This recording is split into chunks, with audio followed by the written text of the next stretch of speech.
ಪಾಕ್ ಆಕ್ರಮಿತ ಕಾಶ್ಮೀರದಲ್ಲಿ 130 ಉಗ್ರರು ಅಡಗಿದ್ದಾರೆ. 130 ಉಗ್ರರಲ್ಲಿ 115 ಜನ ಭಯೋತ್ಪಾದಕರು ಪಾಕಿಸ್ತಾನದವರಿವರು.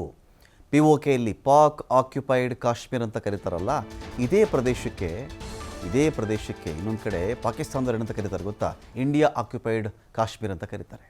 ಕಾಶ್ಮೀರವನ್ನು ಅವರು ಭಾರತ ಆಕ್ರಮಿಸಿಕೊಂಡಿರೋ ಪ್ರದೇಶ ಅಂತ ಅವರು ಕರೀತಾರೆ.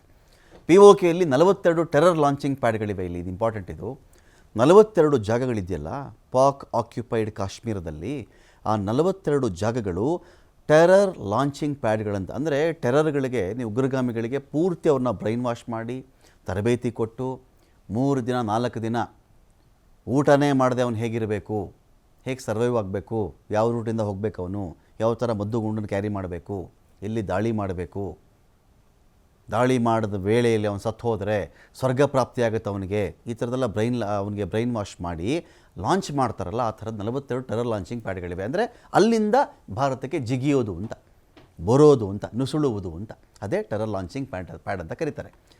ಈ 42 ಟೆರರ್ ಲಾಂಚಿಂಗ್ ಪ್ಯಾಡ್ಗಳಲ್ಲಿ ಆಕ್ಟಿವ್ ಇದೆ. ಇಲ್ಲಿ ಉತ್ತರ ಕಾಶ್ಮೀರ ಒಂದರಲ್ಲೇ 35 ಭಯೋತ್ಪಾದಕರು ಸಕ್ರಿಯರಾಗಿದ್ದಾರೆ.